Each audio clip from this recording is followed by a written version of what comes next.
Good show. Who cares what I think? Moonjumper here, welcome to Who Cares What I Think. I want to try something a little fun and experimental. Lately I've been having, relatively speaking, for my itty bitty teeny tiny channel, I still only have a handful of subscribers. The name of my channel is Who Cares What I Think, and evidently people take the name seriously.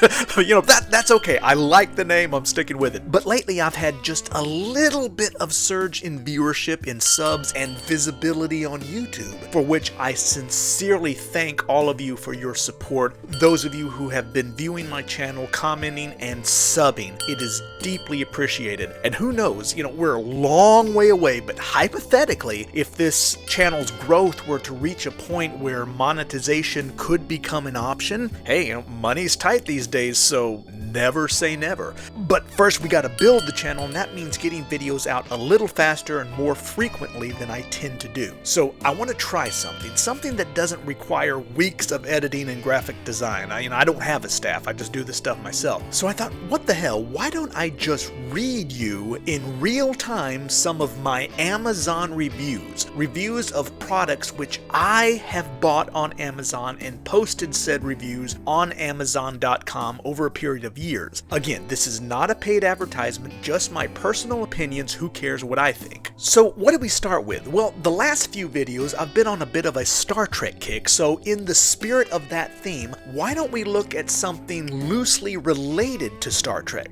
I don't mean something set in the Star Trek universe, but related in the sense that it was created by Gene Roddenberry, the creator of Star Trek. We're talking about the Genesis 2 trilogy of made-for-TV movies, which aired first on CBS, then ABC from 1973 to 1975. All three of which were intended by Warner Brothers to launch a new television series which never materialized. But these three films, especially the first installment, remain relatively well known among old school Star Trek fans, even if largely forgotten by the general populace. This review is regarding two items I purchased on Amazon, and these reviews are posted on the Amazon website. But again, these are my words, Amazon has nothing to do with the making of this video. Hey, I paid them to buy a Blu-ray double feature of the first two films and a DVD of the third, both discs produced by Warner Archives, also not a sponsor. So let's get to it. Warning, the sound quality is about to go to complete crap because just to make it cheap and easy, I'm just going to use Windows 10's built-in screen and microphone capture, just so I don't have to deal with going from one app to another to sync picture and sound. It's not hard to do, it just takes extra time, and I'm not getting paid for this yet. So forgive the crap sound quality, and let's do this. Moonjumpers Amazon Reviews. Okay, thank you. Alright, so here we are at the Genesis 2 Planet Earth 2-film collection. This is a Blu-ray set. I got 2 votes for 2 helpful votes. 2 people liked what I had to say. See, I'm a verified purchase. That's me. I purchased this, and I gave it 4 out of 5 stars, which for me, I tend to be a pretty tough grader. That means it's pretty good, and I put this under the subtitle Nice Double Feature Set. So let's open this up, see full review. Customer review, Moonjumper, top contributor Star Trek. So I've made some Star Trek reviews, but this is loosely related to Star Trek. It's from Gene Roddenberry. I had seen bits and pieces of Genesis 2 years ago, but this is the first time I've had a chance to sit down and watch both of these films in their entirety, and bottom line, I enjoyed them. Overall, they're well done. The production values, the sets, visual effects, don't come off as cheap. As far as made-for-TV budgets go, this was a big budget, or certainly gives that appearance. Roddenberry and his team definitely put some effort into these, and brought in the talents of some serious actors like Alex Cord, Percy Rodriguez, Mariette Hartley, Ted Cassidy. The direct sequel, Planet Earth, replaces Alex Cord with John Saxton in the lead role of Dylan Hunt, while some other cast members, including Ted Cassidy and Majel Barrett, reprise their original roles to face off with antagonist Diana Muldaur in a follow-up tale that picks up roughly a year after Genesis 2 left off. By the way, there is no Genesis 1. Genesis 2 is the first film of a 3-film series, followed by Planet Earth and Strange New World. Does that sound familiar to anyone? Star Trek, Strange New World. Well, there it is. This Blu-ray includes the first 2 films, Genesis 2 and Planet Earth, beautifully restored with a sharp, crystal clear picture, bright, vibrant colors, all in 1080p. These films have never looked this good. A very nice set. If I have any minor criticism of the Blu-ray, I might have suggested including all 3 films in the series. Currently, Strange New World requires a separate purchase and is only available on DVD from Warner Archives. I have that on order and look forward to seeing the story continue. It won't be in HD like on this Blu-ray, but my experience with Warner Archives is that their transfers tend to be good quality, good picture, even in SD. I'm sure it will be fine, but it would have been nice to have all 3 included on the Blu-ray. But having the 2 better-known films of the series included on the Blu-ray is still pretty cool. It's an interesting watch. You can definitely see the DNA of what would eventually be reworked into Gene Roddenberry's Andromeda, which starred another hero named Dylan Hunt, played by Kevin Sorbo. It's not exactly the same story. Andromeda is a space opera, while the Genesis 2 series of films are set completely on, well, planet Earth. But it certainly involves some of the same themes. The character Dylan Hunt awakening from a cryogenic sleep, only to find his civilization gone and having to help rebuild it, hence the title Genesis 2. Actually, it's also a theme Dylan Hunt shares with Buck Rogers, but I digress. The first film, I would say, is more interesting from a science fiction and philosophical perspective. It's more of a cerebral mystery, as Dylan isn't sure who to trust, although in some ways the second film is actually more enjoyable. Planet Earth is a lighter, more whimsical story with a sense of humor. Simple but enjoyable. Again, 2 people found this review helpful. Alright, so that's the review of the first 2 films. Let's go down, actually it's up here, let's go down up to Strange New World. This one I gave a 3 out of 5 stars, you know, a little more mediocre, but not terrible. And of course I said in the little subtitle, it's okay, but a little disappointing after the first 2 films. Let's open up the, hey, I got 5 helpful votes. How about that? See full review. Here we go. Strange New World is the 3rd and final TV movie in the Genesis 2 Planet Earth trilogy.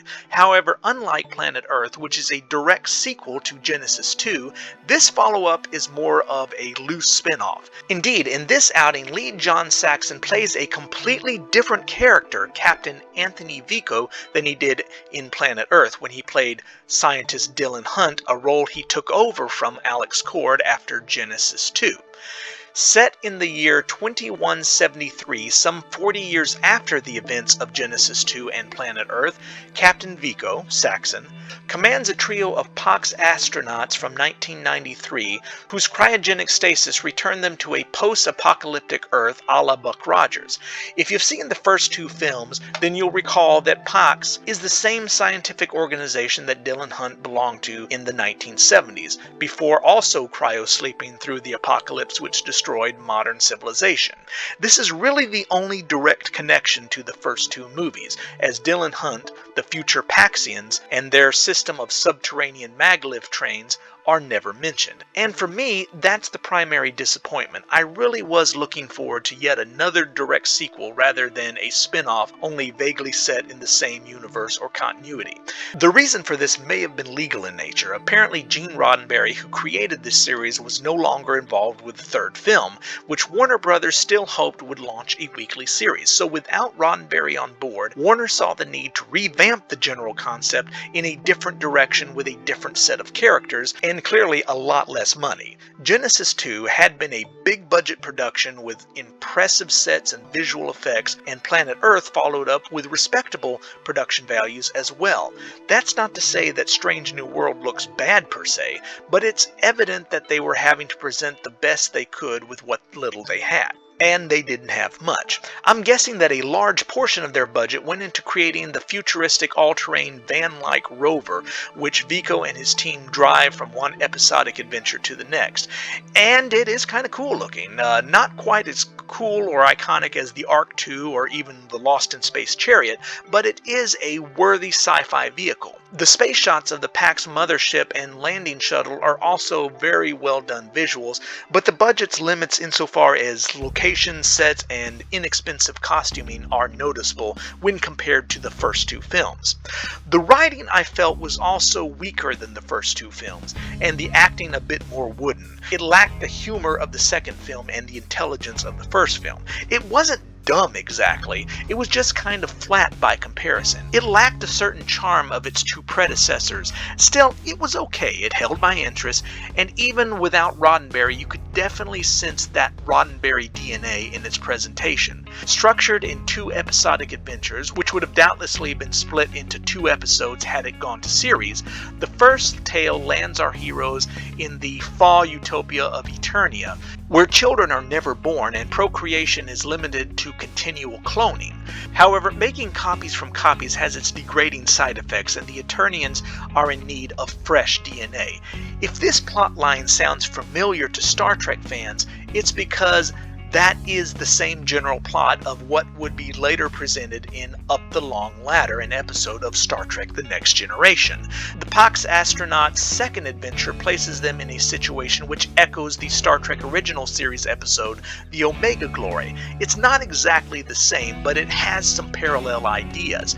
Rather than a Caucasian tribe versus an Asian tribe like we saw in Star Trek, Strange New Worlds, that's a typo, it should be Strange New World, singular, presents two primitive Caucasian tribes warring over wildlife resources in a rainforest. One group wants to hunt them, the other wants to protect them. Just like in the Omega Glory, one primitive tribe reveres an ancient American document as their law and religious Bible, only instead of the U.S. Constitution, it's an old book outlining federal guidelines for game wardens and the U.S. Forest Service. The moment the book is presented as their sacred law is the movie's only real moment of mild humor. All in all, it's not a terrible watch. I'm disappointed that it so radically departs from the storyline of its first two predecessors. On the other hand, you can also watch it independent of the first two films without being lost or even knowing that the first two movies exist, whereas Genesis 2 pretty well needs to be viewed in order for its sequel Planet Earth to make any sense. Strange New World stands completely on its own without the need of a prerequisite. And yet it just happens to take place in the same fictional universe, which I would still recommend to any completist out there. Again, I got 5 people found this helpful, so that's nice. So that's it. That's a couple of little of my Amazon reviews there, and I really thank you for taking the time to watch and listen. From deep in the heart of Texas, I am Moonjumper. See y'all next time.